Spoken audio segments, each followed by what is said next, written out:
Assalamualaikum warahmatullahi wabarakatuh, Pak. Waalaikumsalam warahmatullahi wabarakatuh. Selamat pagi, Pak. Pagi juga. Untuk menunggu sedikit di sini. Jadi kami di sini bertugas Pak sebagai guru penggerak pelatihan untuk mewawancarai kepala sekolah terkait dengan cara pengambilan keputusan sebagai seorang pemimpin. Jadi begini Pak, selama ini kan sebagai kepala sekolah, sebagai pemimpin sering dihadapkan pada kasus dilema etika maupun rujukan moral. Di mana dilema etika ini kita dihadapkan pada kasus benar versus benar. Sedangkan rujukan moral kasusnya adalah benar versus salah. Nah, selama ini Pak, bagaimana Bapak sebagai seorang kepala sekolah mengidentifikasi kasus-kasus yang merupakan dilema etika atau rujukan moral? Oke, terima kasih. Kita lihat kalau kita di Sentra Tujuh Padang ini, alhamdulillah sampai hari ini dilema-dilema yang terjadi seperti itu mungkin masih kurang.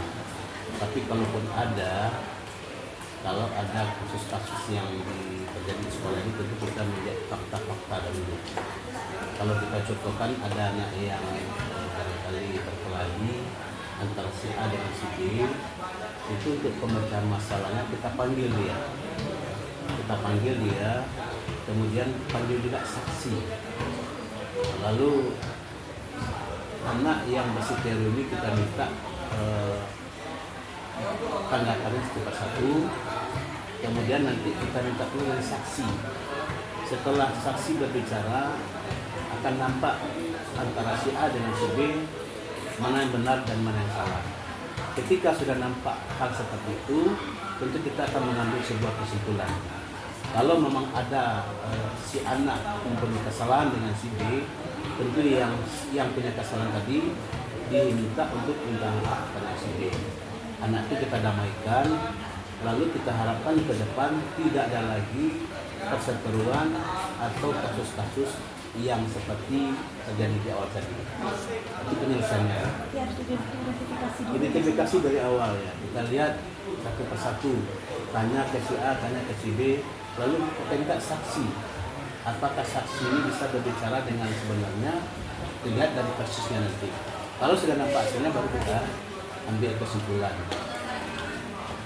Sebetulnya Pak, selama ini bagaimana Bapak menjalankan keputusan di sekolah Bapak ini, terutama untuk kasus-kasus yang ada dua kepentingan benar dengan versus benar ini? Kalau pendapat saya sebagai seorang pimpinan, barangkali kita tidak boleh memutuskan persoalan tanpa harus memusyawarahkan. Jadi artinya ketika ada persoalan, kita harus diskusi dengan staf pimpinan kita. Setelah diskusi dengan staf pimpinan, sudah ketemu ujung permasalahannya, baru kita buat sebuah kesimpulan.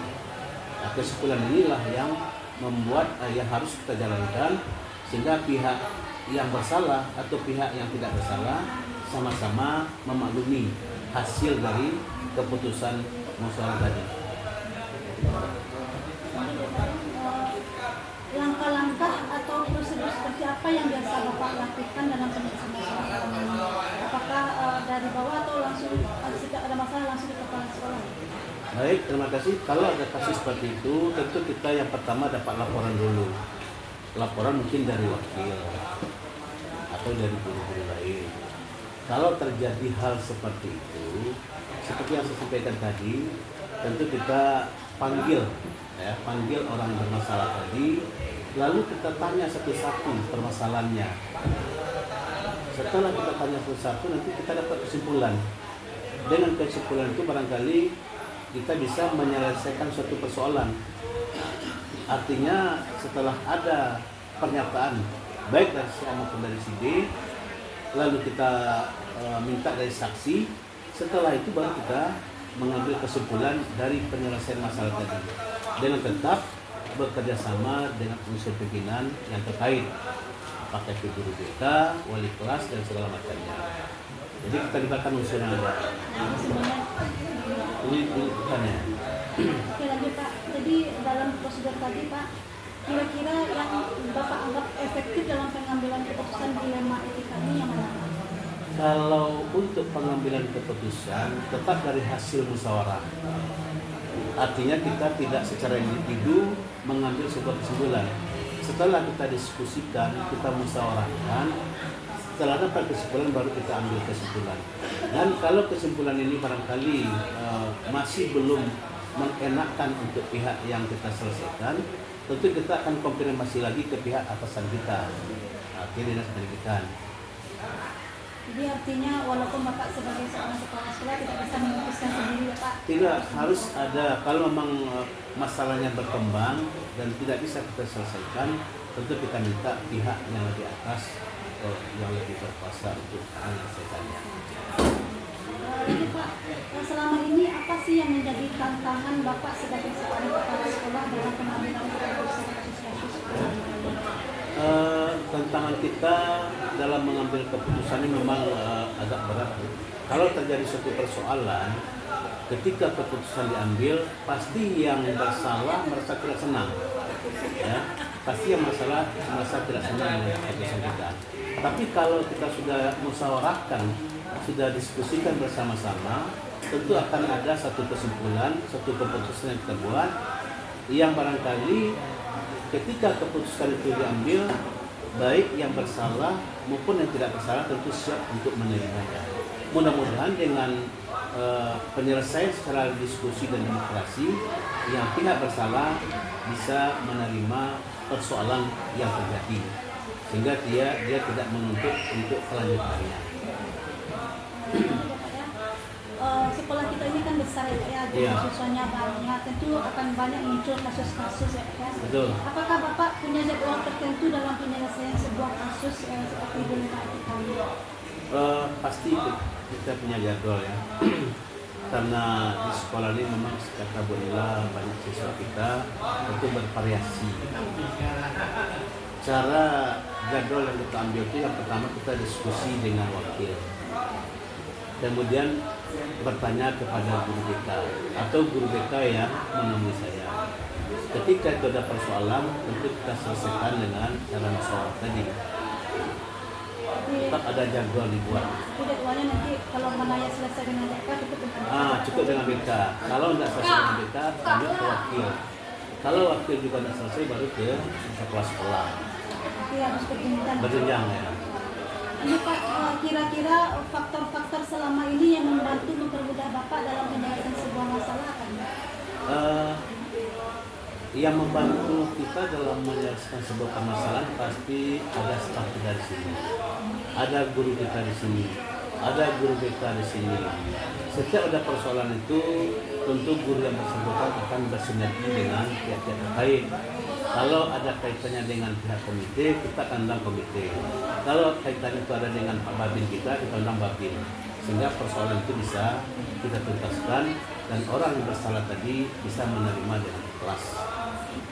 Jadi intinya faktornya kolaborasi. Kolaborasi, ya.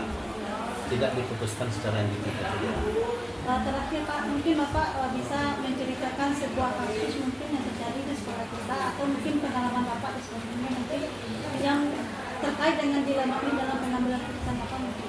Baik, terima kasih. Memang ada satu permasalahan kemarin terjadi di sekolah kita, di mana 2 orang anak kita tertangkap oleh pihak keamanan membawa senjata tajam. Lalu persoalan ini sampai ke sekolah.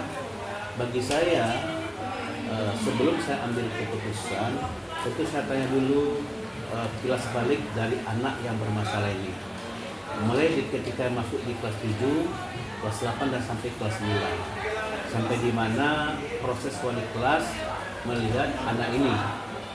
Rupanya anak yang bermasalah ini memang sudah sejak awal punya permasalahan di sekolah.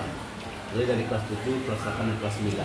Dan itu semua data ada sama wali kelas dan guru BK. Ketika saya mengambil keputusan, karena keputusan memang berat, ditambah lagi dengan surat edaran Dinas Pendidikan dan Kebudayaan Kota Padang, ketika ada siswa tawuran dan terbukti, maka sanksinya mereka dikembalikan ke orang tua. Nah, dasar inilah yang saya ambil. Ketika saya proses anak ini, saya datangkan pihak komite ke sekolah, saya datangkan pihak babin ke sekolah, saya panggil orang tuanya, panggil siswanya, dan dipanggil guru BK waktu kesiswaan. lalu di sana dari dibuat semacam keputusan. Keputusannya karena sudah dijelaskan oleh pihak sekolah tentang masalah ini, orang tuanya sudah maklum bahwa anaknya memang betul-betul bersalah, dan dengan kesadaran sendiri dia menarik anaknya untuk tidak sekolah di SMP Batam.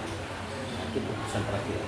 Terima kasih Pak. Jadi tampaknya yang saya simpulkan di sini bagaimana nanti sebagai seorang pemimpin harus banyak pertimbangan yang harus kita lakukan dalam pengambilan keputusan. Betul sekali. Sebab keputusan yang kita ambil itu pasti yang bersalah tidak akan menerima dengan keras. Nah, yang benar dia akan tenang, yang bersalah tidak akan menerima dengan keras. Tapi kalau sudah kita buat pertimbangan, kita pertemukan seluruh unsur yang berkepentingan, saya kira mau tidak mau, suka tidak suka dia akan menerima dengan kelas. Terima kasih banyak Pak. Semoga kedepannya sekolah kita akan terbebas dari masalah. Jika ada masalah bisa kita selesaikan dengan baik. Amin, sama-sama Ibu. Terima kasih atas bantuan dan penjelasannya Pak. Sehat selalu Pak. Sukses Ibu Nila menjadi CGP. Terima kasih Pak. Dan bisa jadi guru penggerak ya. Terima kasih Pak. Assalamualaikum warahmatullahi wabarakatuh. Waalaikumsalam. Edit sih betul. Iya Pak.